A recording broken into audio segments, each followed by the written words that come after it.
It's selling a house in probate off market to an investor. Pros and cons. Let's get into it.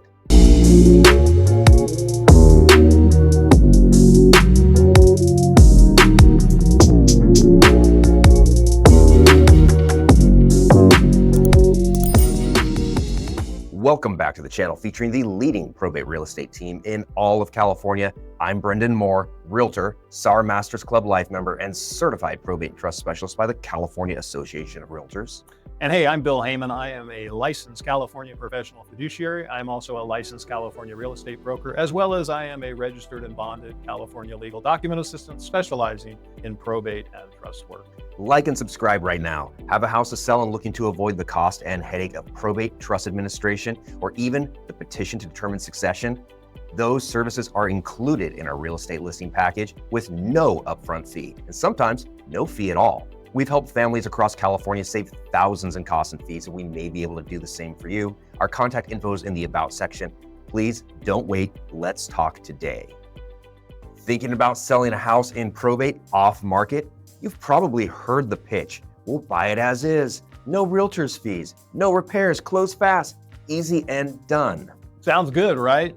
Here's the truth. That easy deal could cost the estate tens or even hundreds of thousands of dollars.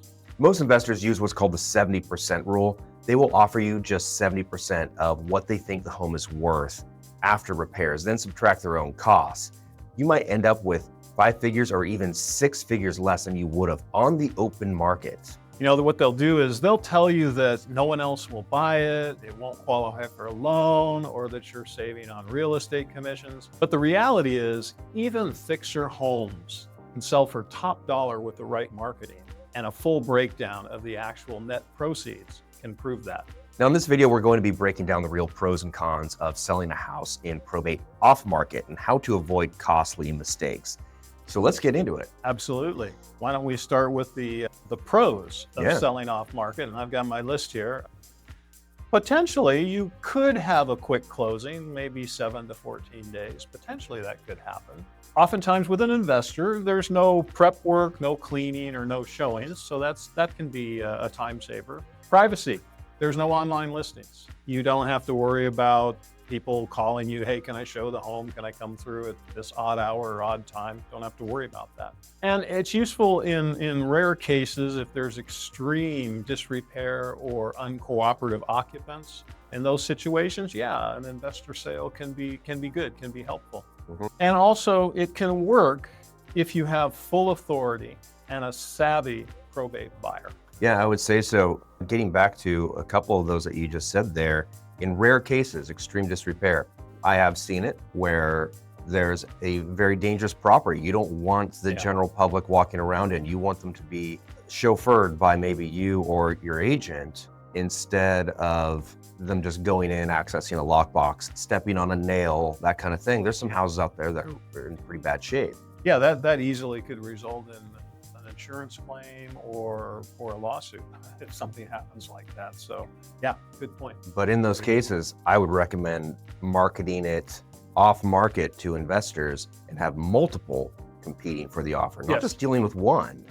Yeah. Well, Brendan and I have worked, in fact, I can think back on a couple of specific situations where we had a probate home that was in a big time disrepair. And basically what we did is we took a Saturday or a Sunday and we scheduled just investors to come through. And, you know, we'd have like a list of 10 or 12 investors that would be coming through maybe every half hour. And that worked out well. Yep, yeah. You get them to compete. Absolutely. Now, the cons of selling off market, significantly lower price because of no competition, no bidding. Now, yeah, an investor, and gosh, this is one of our videos that's going to get tons of thumbs downs because we get investors that will comment on our channel who will say things that are contrary to what we're saying, because really you have to think about it as a seller. An investor is never going to pay you top dollar. They have to make money. They're also having to assess their own risk. Sure. You know, there could be market fluctuations. There could be something that they don't know about. It could be a sewer line. It could be something with the electrical. It could be something with all the rest of the plumbing, all these different things. So that's why typically the 70% rule is used, and even lower. I actually just shopped one the other day, a client of mine in a non-probate situation where she's just running out of steam and running out of money and just, wants to sell this as is. And I would say that the after repair value on that one, it was really more like 60% what this particular investor who reached out to her had been offering. Right. So you're going to sell way under. And just to throw something in on that, we certainly aren't knocking investors. No. They have their place in the real estate investment world, definitely. It's just that you have to understand that you're probably not going to get top dollar if you go with an investor and don't go on the market. That's all. Yeah. And this is really more about that you're not marketing it, getting competing offers. Right. In probate, it's very common that it's all public record with the probate filing. You're going to get people reaching out to you and making these claims of, no repairs, super easy, and no realtor fees and that kind of thing. But I'll get more to that pretty soon here. Investors using the 70% rule to lowball you is another con, and just what we talked about there. Yeah. They will represent it as a really good deal for you. And I always recommend you talking with at least a realtor to give you an idea of what that home is worth and what their marketing can do for you. And the thing that any realtor can do is produce a net sheet for you.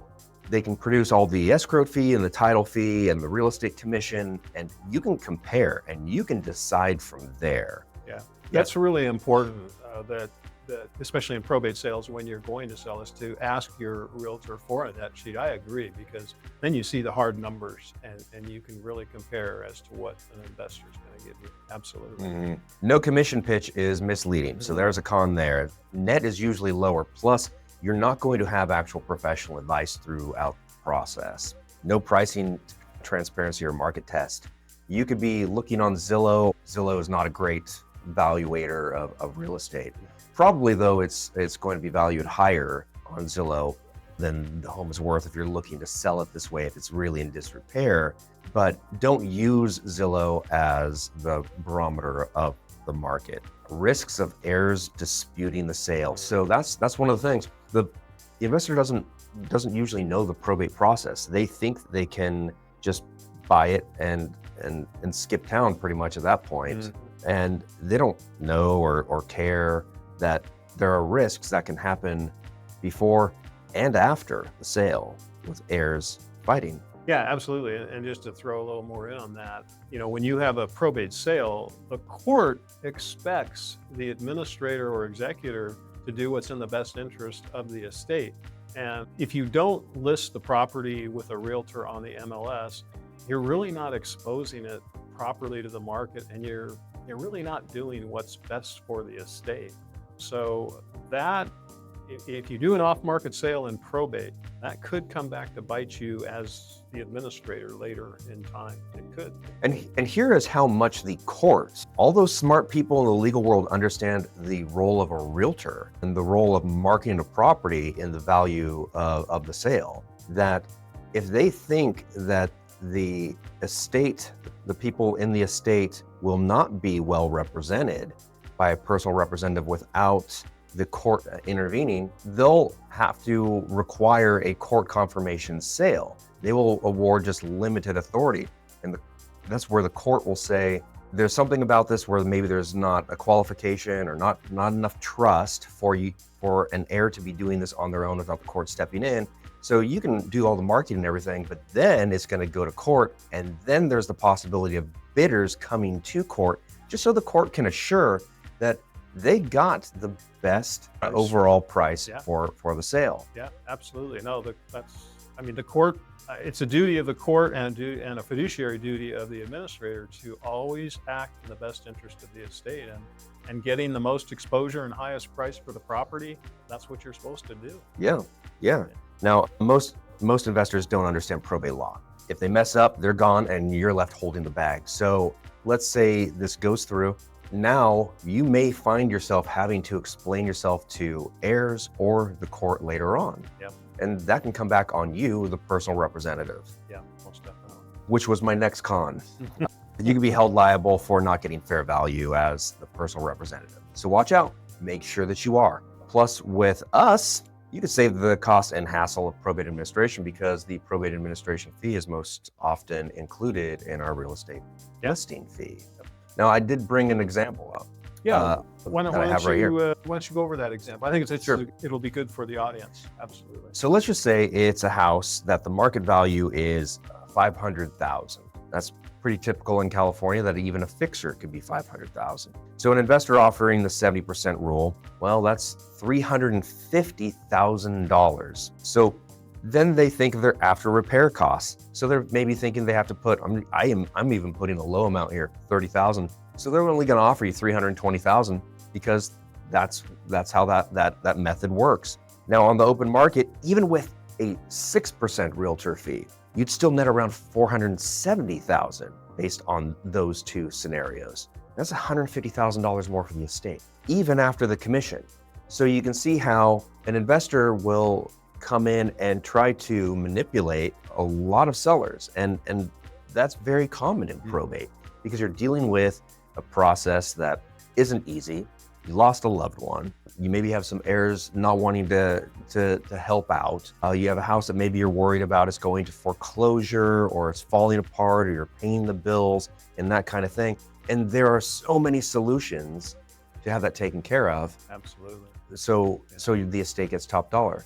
Brendan and I had a prime example of this. I think it was maybe 3 or 4 years ago. We had a nice gentleman and his sisters in Sacramento, and they had a home, and we started the probate process. Got to the point where the gentleman who was the administrator of the estate, we were ready to list the home, and he was getting all kinds of offers from investors claiming just what we've been talking about, no real estate commissions, no closing costs. And he came to us and said, look, I'm getting these offers. It sounds like it's going to be easy. And we did net sheets for him, and we told him, look, you are going to get more money if you let us put it on the market, even with real estate commissions. And he said, okay. And we put it on the market. And sure enough, I think we got him $60,000, $80,000 more than he would have gotten had he settled for one of those investors. Yeah, and that was a few years ago on a serious fixer. And I mean, that was only on something like a $300,000 house. Yeah, it wasn't a very high. I mean, value home. So that big of a difference on a house like that, it can be huge. It was huge.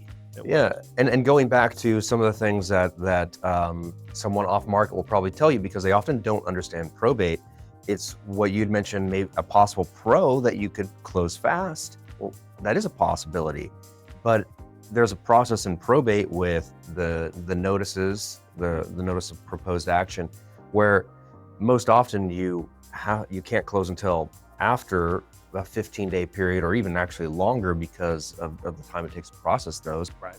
And if you're doing this pro per, you might not even really realize that you have to do this. Now you could find yourself in a huge mess later on. Yeah. A huge mess. Yeah, I don't even want to, that's a whole nother video. Absolutely.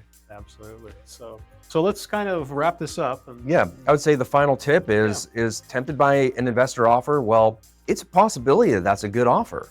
But in most cases, they're just salivating at the opportunity of you actually doing this and believing everything they're going to say. So before you sign anything, contact a realtor and one that specializes in probate. Ask for a net sheet with both options, investor versus full market sale. And even if the realtor in that case is maybe inflating things, you'll see how big of that buffer is. And you'll be able to make a fair decision on that. Yeah, the important thing is to look at the numbers. Look at those net sheets and look at the numbers. And I think 9 times out of 10, you'll see that putting it on the open market is going to get you the most amount of money. Yeah, kick the fear tactics to the curb and look at the real numbers. Protect the estate and make an informed decision. Thank you so much. Please remember to like and subscribe and send us any messages, comments, emails. Give me a call or text.